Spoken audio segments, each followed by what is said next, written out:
You guys ever seen that image of the two people, one guy's here, one guy's here, and they're standing above the image of a 9, but to one it's a 6 because of their perspective, and the two of them are vehemently arguing over which one of them is correct. You ever seen that image? Let's see if I can find it online. If I will, I'm going to post it here so you can see what I'm talking about. And it's all a matter of perspective. Being a part of my family is kind of like that image, except that the perspective you're arguing against doesn't make any goddamn sense at all. When someone meets my family, they inevitably ask, "How are you, you?" Why is that, you ask? Have I got a story for you?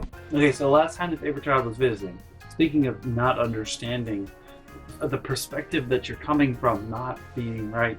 Last time the favorite child was visiting, she was staying here in the house, and she had my niece and nephew and her husband were also here. And the Banshee kept coming over like every day. Now, the Banshee and the favorite child do not get along at all. Like I can go 6 days with the Banshee, top, without wanting to cut her head off and stick it on a pike somewhere. But the favorite child and her can only last like, maybe 4 hours tops. They just do not get along. And the Banshee kept coming over every day, which was nice. It was like, family time. But she just kept coming over, even though it was like, no, this is not your day.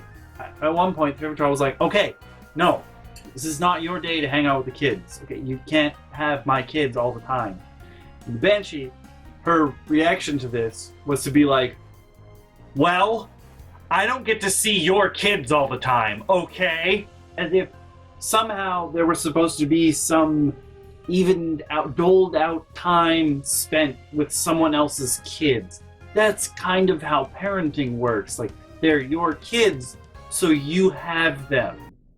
You don't just like, no. See, this reinforces the whole thing where the favorite child can just go to your house, drop a kid on your lap, and leave. No. See, that's not how parenting works. You don't do that. That's not a thing that you should be doing with your kids. And also, if they're not your kids, you're damn right you're not going to have access to them 24/7. And you're probably not going to have access to your own kids 24/7, to be honest, because they're going to be asleep, and there's things they got to do. There's things everyone has to do. When your babies, obviously, you need to be taken care of, but the idea that you can have access to someone else's kids 24/7 is very, very strange, because you never see the parent. Like, it's not feasible, it's not plausible that you would have access to someone else's kids 24/7. And to be angry about that is just, I don't get it. Those two people are looking at a 6 and a 9. The Banshee's looking at like 47. What? Now, son of a bitch, I always knock over this trash can. It doesn't matter where in the room I am, I'm gonna knock that trash can over. I hate it. I fucking hate it. Now, I've probably mentioned this before, but the Banshee also provides no context when she speaks. She just jumps from like one thing to the next, and you have to like sit there and try and guess exactly what she means. Like, you have to figure out where the tangents meet, and it's just like that. Oh my god. Basically, my life, anyone's life, in the presence of the Banshee is that one meme with the really confused lady who's doing all the calculations. That's living with the Banshee. That's trying to figure out what the fuck she's talking about most of the time. And unfortunately, that's also how she sees the world. So it's not like it's just us who she's comfortable with, that she provides no context to. She just starts talking sometimes, and you're like, what the hell? And now it's a joke to her, because she's like, I used to yell, no one is in your head. We have no idea what you're talking about. And now it's a joke to her. She'll be like, aren't you in my head? Don't you understand what I'm talking about? No! Don't nobody understand the words that are coming out your mouth. Nobody. Nobody gets what you're talking about. And that makes the whole perspective thing even worse, because you have no idea where it's coming from. 9 and 6. No, it's really a 47 to her. That's what she's seeing. And that is confusing as fuck. So this one time, the Banshee was talking to me from like 5 rooms away, because that's something everyone in my family does. My mom does it the best. She'll be downstairs in the laundry room with the with the washing machine running. I keep calling it the laundry machine. That is so dumb. That is no. no. Yes, it does laundry and it's a machine, but it's not the laundry machine, okay? She'll have the washing machine going. She'll be downstairs in that room and she'll be like, she'll scream our names. First it's my dog's name, who's been dead for like 10 years. And then it's the favorite child, and then it's me, and then it's the Banshee. That's how she always yelled their names out. You know, when parents are like, get over here! And they name everyone else but the person they're looking for. Yeah, that's the thing. So she'll do that. That'll be screamed, but then she'll be like,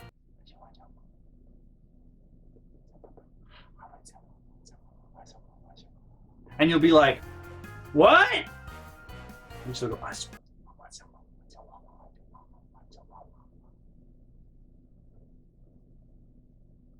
what?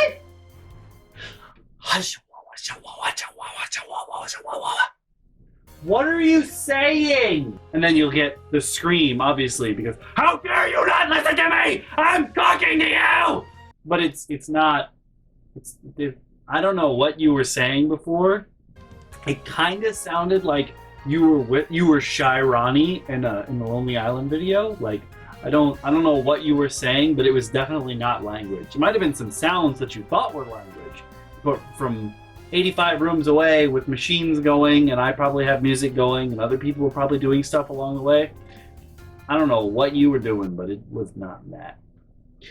So Banshee one time, she was downstairs in the den, and she was saying something, and I was like, what? And the only I made out nothing except the sounds for the word vagina.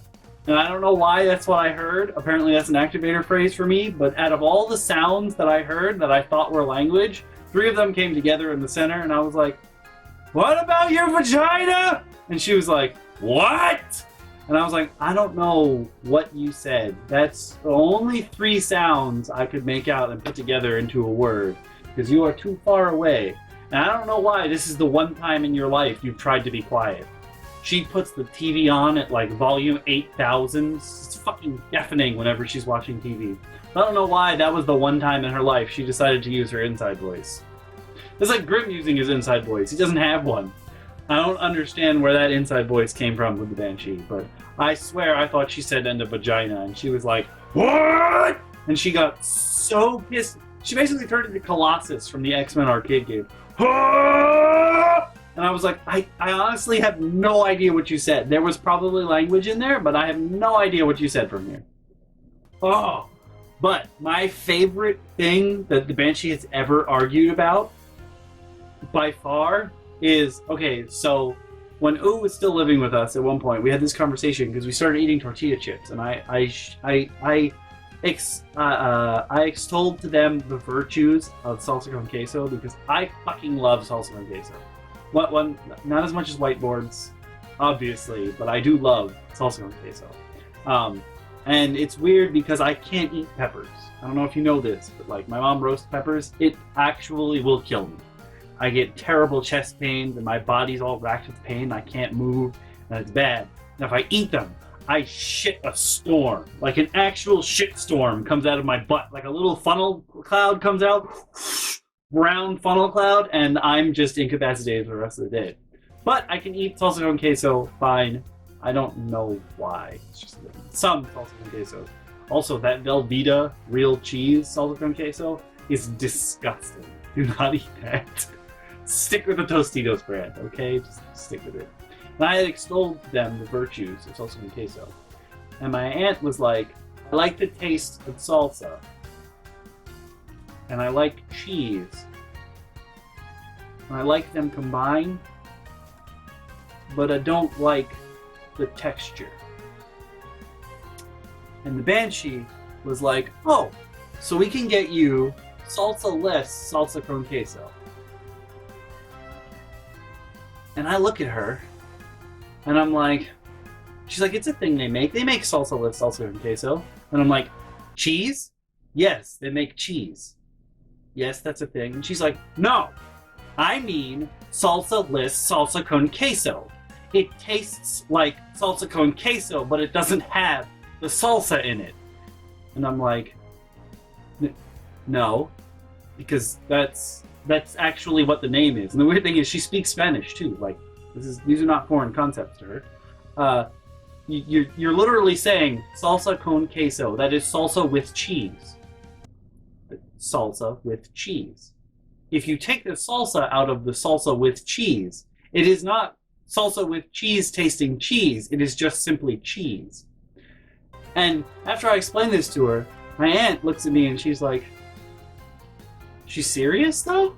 And I'm like, "Oh yeah. Oh, she's super."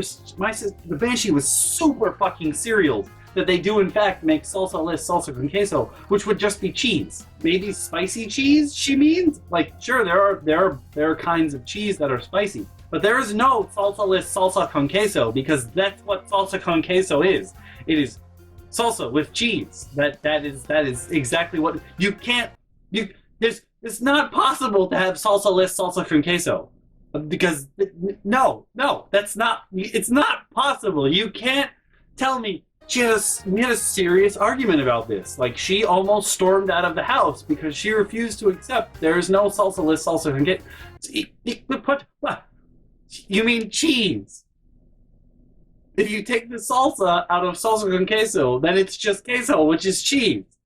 Sure, they make cheese, but they do not make salsa con queso. That it's not possible.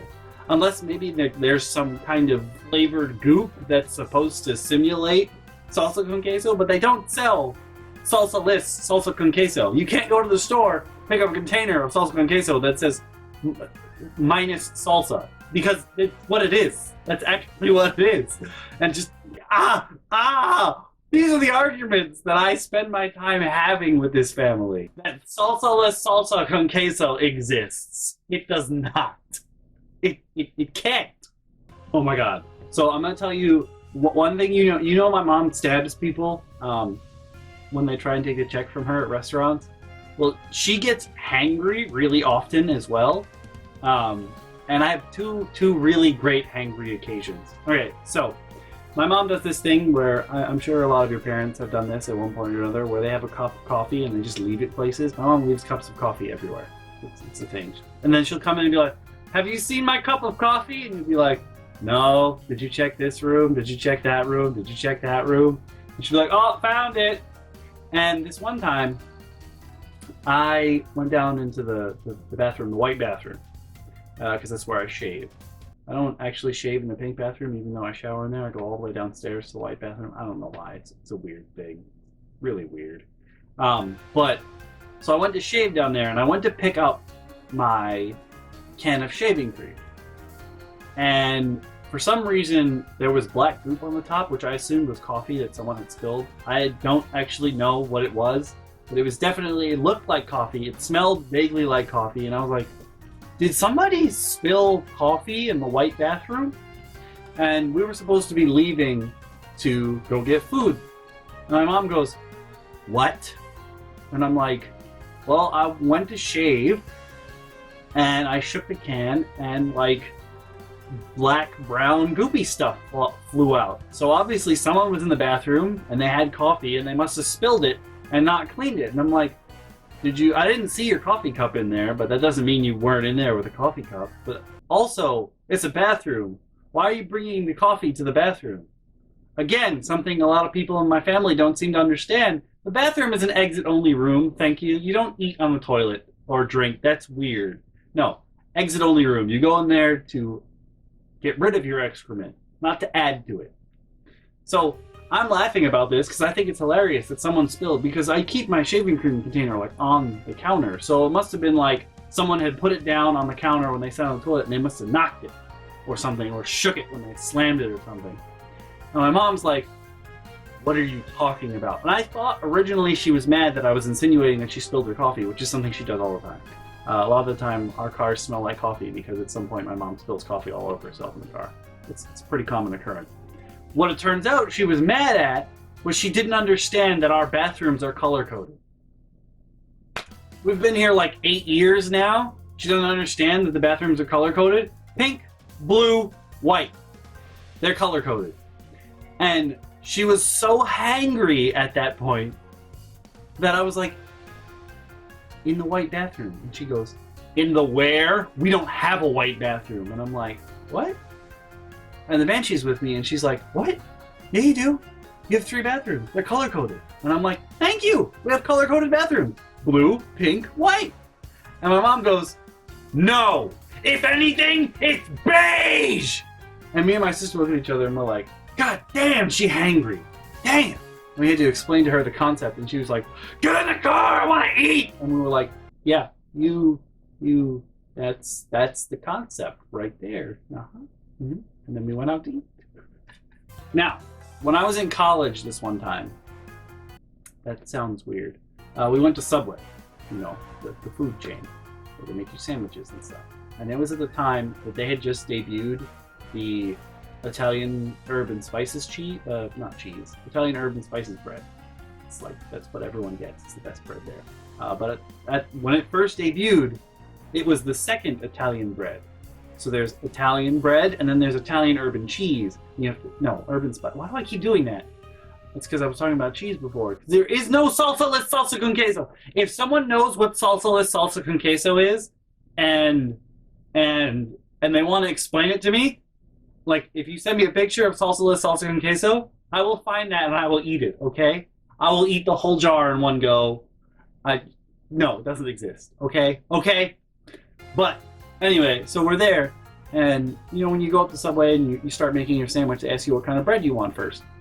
Now I order. I've had the bread before. I understand. I know the protocol here. I also order pretty much the same sandwich every time I go into Subway.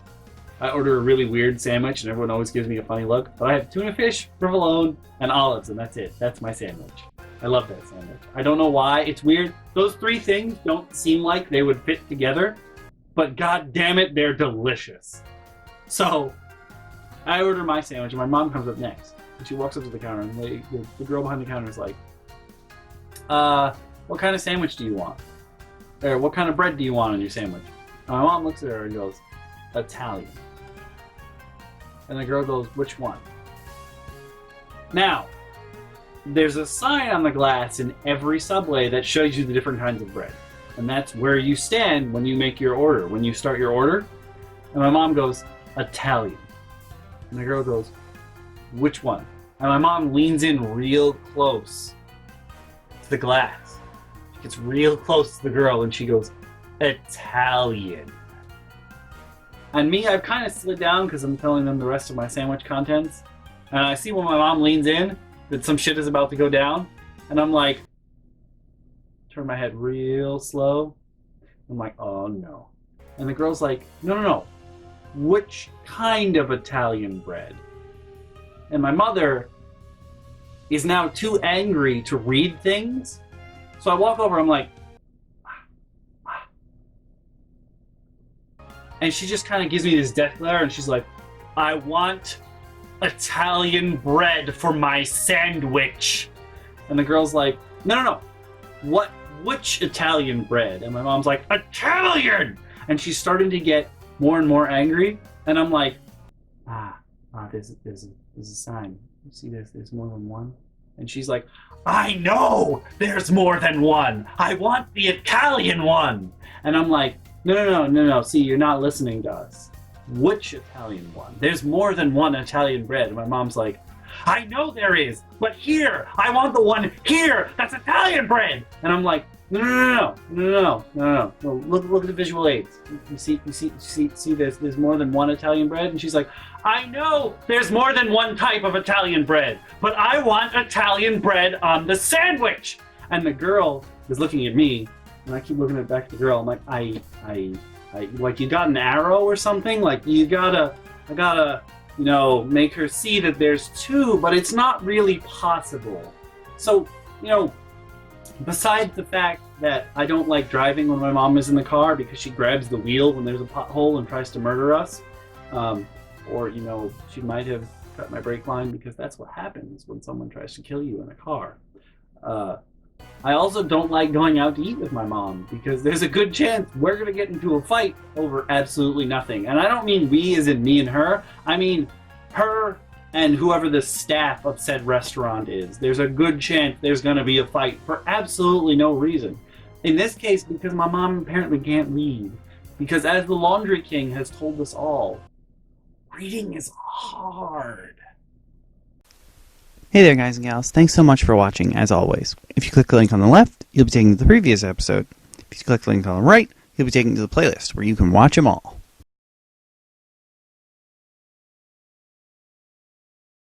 Look, just because you scream about your perspective does not make it right.